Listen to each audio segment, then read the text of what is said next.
Julian Sayin's calm, efficient play has been a constant this season. It's a big reason why the Buckeyes can lean on him if Jeremiah Smith and Carnell Tate can't go.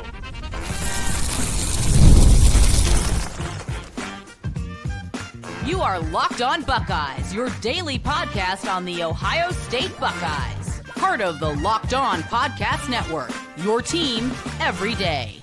Welcome in, Buckeye fans, to your Thursday edition of Locked On Buckeyes, which is your daily Ohio State podcast, part of the Locked On Podcast Network, your team every day. I'm your host, Jay Stevens, veteran sports talk host, delivering passionate coverage about your Buckeyes. And today's episode is brought to you by FanDuel. Right now, new customers can bet just $5, and if your bet wins, you'll get $300 in bonus bets to use across the app. Download the app today. During today's show, we will discuss why I am comfortable with the Buckeyes' plan at right guard, as well as the impact of the steady improvement from multiple running backs this season. But first, one thing we have learned about Ryan Day is that he is not going to provide injury updates with what's going on with Jeremiah Smith and Carnell Tate. As frustrating as it might be, Ryan Day doesn't have to. There's no rule forcing him to, and you will have to wait until the availability report is unveiled on Saturday before the game to know if they're going to play or not. That can be really weird for you to think about, but one thing that shouldn't be weird to think about is the consistent play that Ohio State has gotten from Julian Sayin. And with the potential loss of Smith and Tate this weekend, you're going to want to find something on offense that the Buckeyes can lean on, someone that has been very constant in their play and that has been poised throughout every situation. Well, that player is Julian Sayin. QB1 for Ohio State. He might be number one in your hearts. And Julian Sayin is the kind of guy that while he may be working with Bryson Rodgers and Mylan Graham and maybe even Quincy Porter along with Brandon Inniss, he is going to find a way to put Ohio State in the right position to be successful and to take what the defense is giving him. And that's what he has done all season. Now, it's a little bit different and a massive benefit when you have Smith and Tate on the outside because that changes up how the defense can defend you and how the coordinator can make certain calls and tweaks because of the elite players on the outside. Well, there's elite athletes on the outside, but they're very inexperienced. They're green in Graham and Rodgers and Porter. While they might be green, one thing we have learned is that Sayin is getting better every single week. He is not a guy out there trying to be a gunslinger or to try to take matters into his own hands. He's simply taking in what the coaches are giving him via the headset, digesting the play, quickly processing the play, getting to the line of scrimmage, learning what he needs to learn before the snap of the ball, and then running the offense the way Ryan Day and Brian Hartline want him to run the offense. And it's a massive, not just benefit, but it's a luxury for Ohio State. Because Ohio State's a team that you think about Jackson Smith and Jigba or Mecca Buka and what could have been if those players were healthy for the entire seasons that they ended up missing. You think back a little bit further from that. Ohio State won a national championship with a third-string quarterback who started his first game of the Big Ten title game because J.T. Barrett got hurt in the Michigan game. Oh, wait, what else happened? Before the season, Braxton Miller, QB1, was hurt that year. So Ohio State has a weird history of star players getting hurt, but even in the Ryan Day era, it's that receiver position where you're just hoping nothing goes wrong in a year where Ohio State has everything a team needs to win a national championship. And one goal Ohio State has this year that they are very vocal about is getting back to Indianapolis, a place that the team has not been since 2020. And actually, there's nobody on the team currently that has been to Indianapolis for the Big Ten title game, which is really hard to wrap my head around because I would have almost assumed that some of the older guys that have been there for maybe their fifth year, that have been with Ohio State the entire time, had been there. But even if it's their fifth year, it hadn't been there. And I don't believe there's any six-year players on Ohio State this year as the COVID effect is no longer impacting rosters around college football. It might be, but not at Ohio State, which is still weird to think about. But there was a long period of time where people got 6 years to play college football because of your your redshirt year and your COVID year, and people were taking advantage of it, and I don't blame them. Well, Ohio State must take advantage of Julian Sayin's poise and precision and just ability to process at an elite level no matter who's on the outside. But also, he's going to help the other receivers, the young receivers, be very comfortable while they're out there in a big spotlight. It's senior day on Saturday. They're going to want to do big things and make sure the seniors go out with a W to continue the march as a team to make your to cement your spot in the Big Ten title game, because you have to win the next two games to do so. Like, even if Michigan was out next week, you have to win the next two games to cement your spot in the Big Ten title game. I don't know all the tiebreakers for the Big Ten title game. I would be very shocked if Indiana lost to Purdue. I believe Indiana is off this week. So Indiana is almost a lock to go in, and if Ohio State wins out, they're a lock to go in. Ohio State has your toughest road between the two teams that are the best teams in the country to go out there and to win, cement their spot in the Big Ten title game. So this isn't just about senior day. This is about doing something you set out to accomplish before the season started. Ryan Day, Edric Houston, a lot of players at Ohio State are very vocal about acknowledging that this team hasn't won anything. This current team, nothing collectively have they won. And so when you have that mindset, you might think about things you can do as a player or things you can do to help your teammates out so that you can accomplish something. Well, one thing you want to accomplish is getting a pair of gold pants. But even a bigger picture than that, you want to make sure you accomplish your second goal, part of your second goal, which is making it back to Indianapolis. Well, when you have a quarterback like Julian Sayin that is doing things that a lot of college quarterbacks can't do, even if they're fifth year playing the sport, you must allow his expertise and his leadership to allow things to become easier for the novice players that are on the outside, not novice in ability, but novice in experience at the starting level for the Buckeyes. And I think he is the kind of guy that can do that. Now, it's easier said than done. Rutgers is not Michigan. Rutgers is not Indiana. Rutgers is not one of the teams in the top tier of the Big Ten. So you may say, Jay, well, do they need Smith and Tate to win? I don't think so. But if they can't go, this is valuable experience for the other guys to get expended playing time in back-to-back weeks. Think about something that, well, there's a thought I had recently about Ohio State's receiving room this year versus under Urban Meyer's watch. Urban Meyer had Zach Smith, who was his primary receivers coach, ended up being I think let go, fired. Not sure all the legal things that went down between him and some of the things that happened with him when he was away from the facility. But Zach Smith was known for playing 5 to 6 receivers every single week, and you got to know those guys very, very well. They got developed early, not just developed in practice, but developed on the field on a college football Saturday. And so you knew that they had 5 or 6 guys. Well, while some of their numbers may not have been inflated, you know they were ready for the task. Well, Brian Hartline has taken a different approach.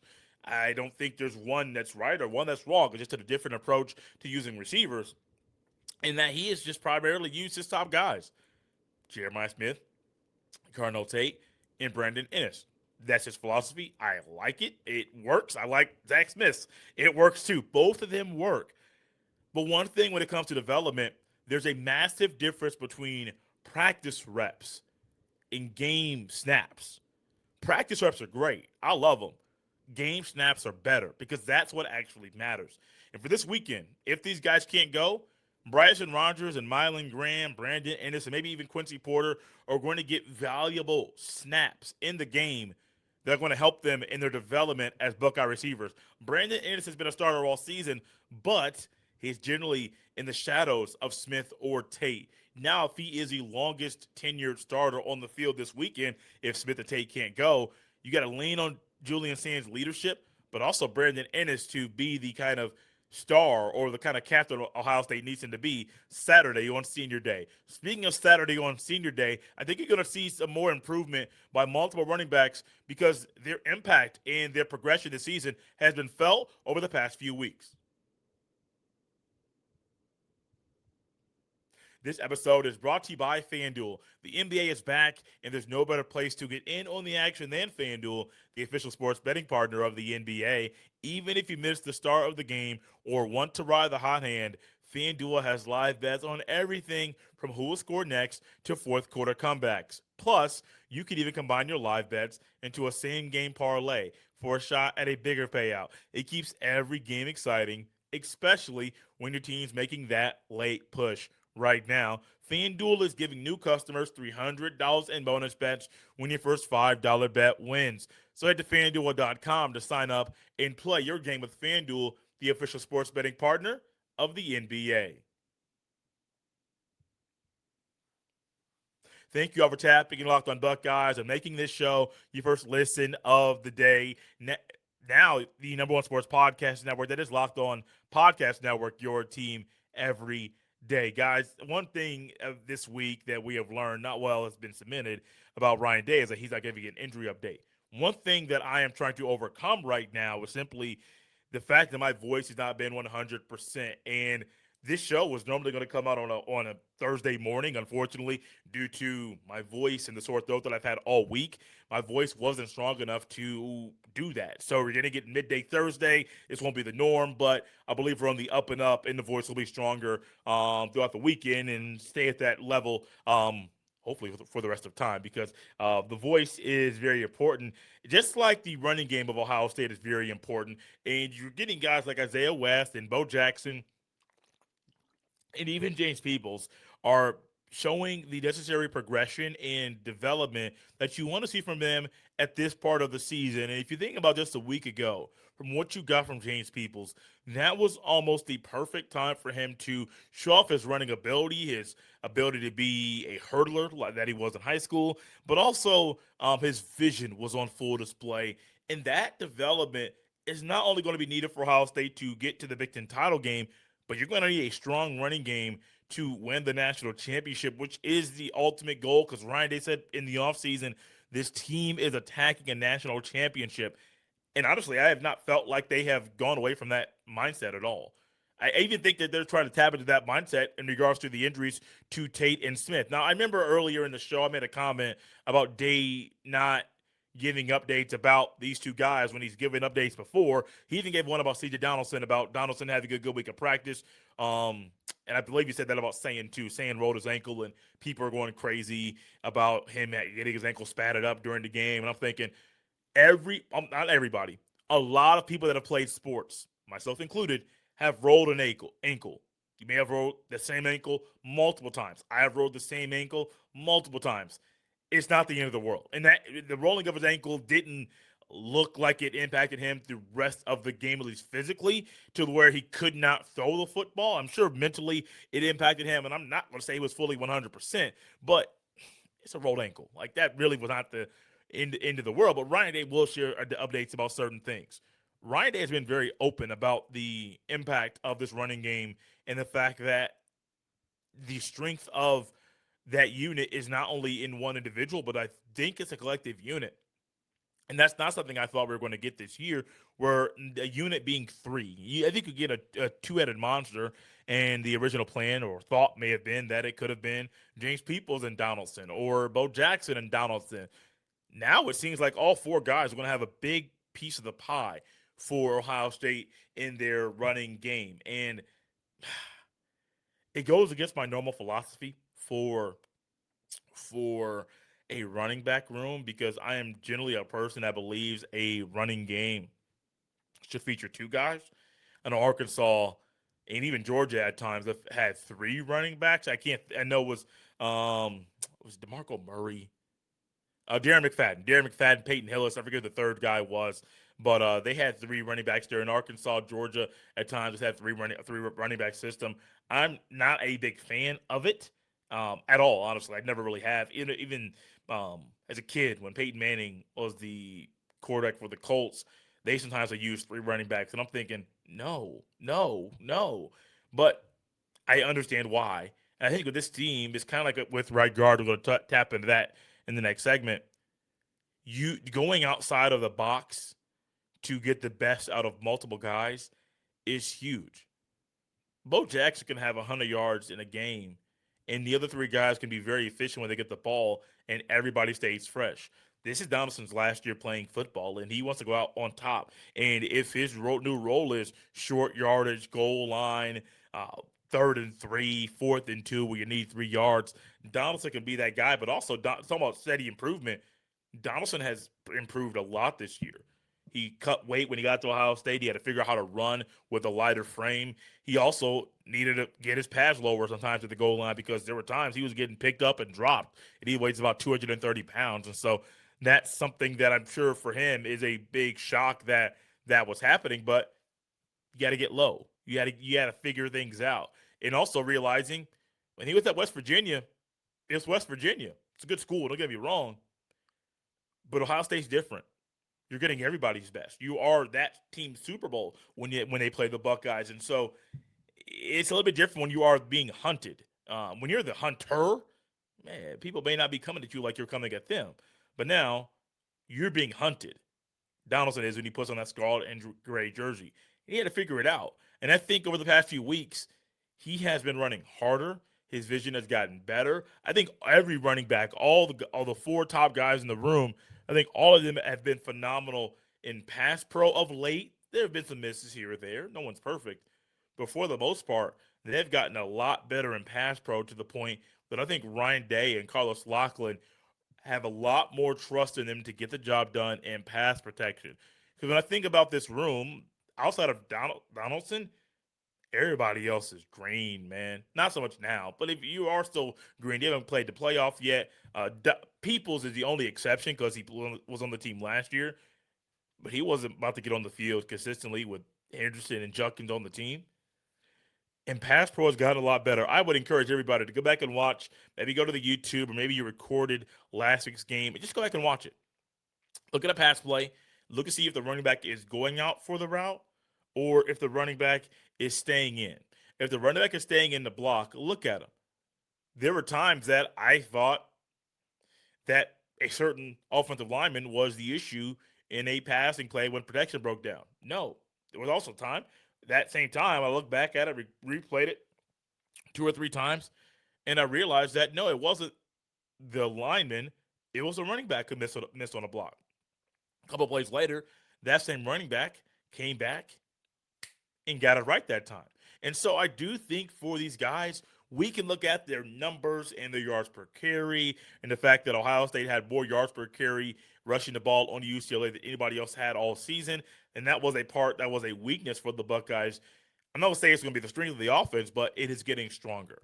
Strengthening a weakness throughout the season is hard. Winning like Ohio State is winning is very hard. And I don't want anyone to take it for granted what they're witnessing from the running backs week after week in their development and their improvement, but also the fact that Ohio State is doing things that are very, very hard. If you look at the teams in the top 10 of the country, look up there and see, and just think about how many of them have had undefeated regular seasons in the past 7 years. Post-COVID, let's go 5 years. Think about how many of them have made the national championship game. Think about how many of them have made the playoff. Think about how many of them have even had coaching changes, or how many coaches have been there for 4 years or less. And what Ryan Day is doing right now, he has built a culture of top-tier talent that is being developed a top-tier way, and people know when they come in, they're going to get coached, and players aren't shying away from it. And Ryan Day's formula is working, and what are you finding? They're winning a lot. They're winning more than anybody else in the country. And what he is doing is very, very, very, very, very hard. If it were easy, everybody would be doing it. So don't take it for granted. Don't overlook the success that Ryan Day has had, because it's not normal. What Ryan Day has done since he came to Columbus, Ohio, is abnormal. You normally don't see guys take their first head coaching job in college football and have instant success. And they would say, Jay, Kirby Smart had instant success. What did Mark Richt do before he was there? He laid the blueprint. It was a foundation for Kirby Smart to come in there and to keep that fight at the same level, but he raised it. But also, Kirby Smart's a really good coach. There are other coaches out there that are doing some really good stuff, but they aren't winning at the rate Ryan Day is.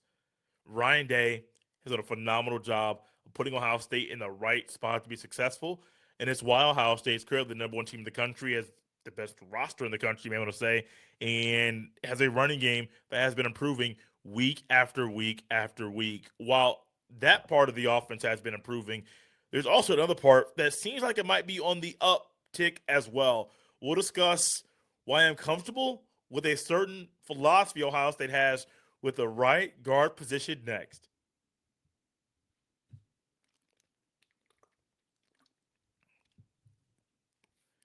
Thank you all for tapping Locked On Buckeyes and making this show your first listen of the day. Part of the Locked On Podcast Network, your team every day. Now the number 1 sports podcast Network. I am normally a person that sticks to my philosophy as an analyst, and it's just not something that I believe when it comes to Ohio State. If I watch high school football or even NFL football, I have my own philosophies. They get tweaked depending on the level of football I am watching, but I generally just stick to what I believe. When it comes to Ohio State, last year they won a national championship playing three guys at two positions. Is it what I would prefer? No, not at all. But it worked for them. And it came out of necessity. You had multiple injuries to the offensive line. You had guys that were replacing them that were very, very inexperienced. And instead of trying to make them play 60 to 70 to 80 snaps in a game, how about we limit that to 30 to 40 snaps, but also having them play multiple positions? And what do you find? You're finding that it worked last year. And this year, I don't think you're going to take the same philosophy where you're going to have three guys play two spots. But I do see a scenario where Ohio State will have two guys play in one spot. And I think that might be the right path for this offensive line right now. Because with the way this is constructed and with the trust they have in Tegra Tshabola to play at a high level when he's on the field, it's clear that he can play at a good level, but he can't sustain that level because, well, he's just not good enough. I'm not trying to be mean, just to be honest with you. He is just not good enough to sustain that level, the level of good play, for the length of 65 to 70 snaps. So you have an option to where you want to play Josh Padilla, but Josh Padilla is banged up a little bit. And in his absence, you saw Gabe VanSickle in, I believe, back-to-back weeks, ended up stepping up, and Gabe VanSickle played very, very well. Now, doing that late in the season could be pretty risky, to where you're putting a guy in that's very inexperienced to play a little bit more football, but also rotate a little bit. And you're not sure how he's going to be able to go out there and play because a lot of guys that get out there, they want to play no matter what, and they want to make sure that when they're on the field that their presence is felt and they can get into a rhythm, similar to a running back. Running backs need to get hit, need to run, need to see how things are flowing in the game to gain confidence and steam.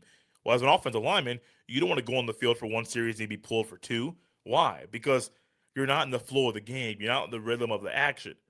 But for Gabe VanSickle, he went to the game and he was in the action. He was in the rhythm of what the play was at that time, and he responded pretty well. One thing I learned about him that I really enjoyed was his ability to pull. That's one thing I think Tegra's gotten better at, but there were times that Tegra was just a step too slow. There was a touchdown run. I forget what game it was. I rewatched this with my wife. So it was probably the Purdue game because we went to that game together. It was a game that Tegra had where Tegra pulled on the goal line and he should have stayed tight to the line and went into the hole to become a lead blocker. He stayed tight, but when it came down to turn around into the hole, he started to go wide, almost whiffed on the block, but the hole was so big that Donaldson went right inside of Tegra. Because I don't think Tegra was supposed to kick out the defensive player at the end of the line on that time. Because Tegra kind of slipped, and it just seemed like that wasn't the play. But one thing we have learned about Tegra is, while that play happened, Tegra is getting better. But we also have learned he's the same issue he had a year ago. Trying to get him to get a full game of snaps isn't going to work. I don't like rotating on the offensive line. I don't. Ohio State has to if they want to win a national championship. And if it's Gabe VanSickle and Tegra Tshabola, great.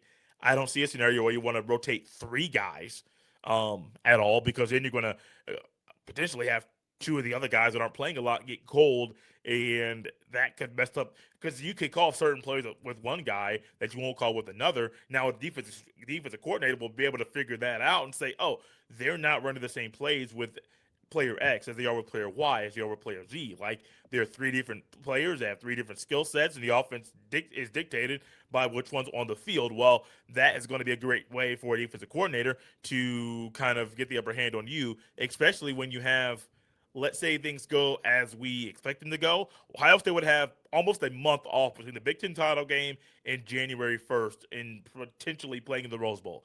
That would be a long time, a very long time for the opposing defensive coordinator that's preparing to play against Ohio State to figure out the tendencies an offense has when certain players are on the field. Then you think about, well, if they win that game, they go ahead and play in the national semifinal. About 8 to 10 games, 8 to 10 days after that, still a long time for them to figure out some tendencies. Another 8 to 10 days after that, it's a national championship. A very long time to figure out some tendencies. So I don't think that that's what should happen, but you want to make sure these guys are well rounded and up to the task and get putting the work in to get better. We know Tegra's putting the work in. He's there late after practice and working on his stats, working on watching the film, and Tegra's getting better. I wonder if Ryan Day is going to do this next year. And I'm saying this because there is a real scenario where Ohio State starting offensive line is there next year. I got to look this up really quickly.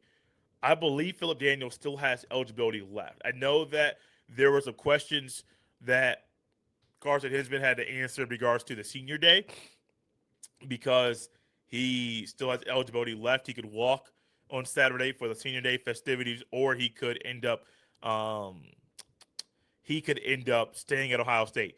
Every starter on the offensive line for Ohio State could be there next year. The weird thing, I would not be shocked if Austin Sierreveld went to the NFL or Luke Montgomery, but if they decided to stay, let's say Ohio State wins the national championship this year and the entire starting offensive line stays at Ohio State, one, you're probably going to have one of the better offensive lines in the country at the beginning of the season next year, but two, you got to figure out what your philosophy is.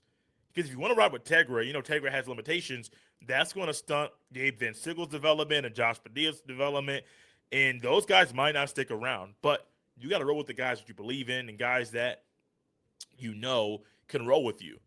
So maybe right now, Ryan Day is testing Tshabola, not just for this season, but for next season, and realizing if we're getting this play from you in back-to-back seasons and you are not able to play 65 to 70 snaps at a top-tier level to keep you on the field, maybe we have to figure out a way to look ahead and think about maybe moving you to a different position or not starting on the offensive line, which that'd be very, very weird for a guy to be a key piece to a playoff push, the greatest playoff run in the history of the sport, to being a full-time starter in the year where Ohio State won their second title in a row, to all of a sudden saying, yeah, we're not going to play you this year. You got to figure it out. This is not a philosophy you want to roll with every single year. I think Gabe VanSickle next year is going to rival and push Tshabola for that starting spot in the offseason. And I wouldn't be shocked if in the spring game you saw Gabe VanSickle out there in the starting offense and not Tegra Tshabola, assuming both of them are still on the team in the spring. Here's the weird part. As I'm saying this, I totally spaced, and it came into my head that the portal opens in January. So it's going to be very hard for Ryan Day to facilitate a game plan preparation for another game while also having real hard conversations with players about their futures on the team. But that's kind of where we are right now with this sport. You got to figure it out very, very quickly. You got to realize as it changes, you got to be ahead of the curve too. Because if you're not, somebody else is going to replace you in your spot, and they're going to be ahead of the curve, and they're going to take players from your roster, and they're going to try to do the same thing you're doing with the players to help you get some very coveted trophies. So this is a weird time for Ryan Day. It's a weird time for these players. But Roger hitting up right guard, not a big fan of it, but I think it's a bright move for Ohio State in their pursuit of beating Michigan, winning the Big Ten title, and winning back-to-back national championships for the first time in school history. Thank you all for tapping in Locked On Buckeyes and making this show your first listen of the day. For your second listen, check out Locked On Big Ten, because Craig Sheeman is the guy that keeps you up to date with everything going on in the best conference in the sport, from the rivalry to the championships and everything in between. Find Locked On Big Ten and Locked On Buckeyes on the YouTube or wherever you listen to podcasts. Part of the Locked On Podcast Network, your team every day. This has been, you can follow me on any social media platform at jstevens07. Send every email to jstevens317 at gmail.com. This has been Locked on Buckeyes on a Thursday. We'll see you next time.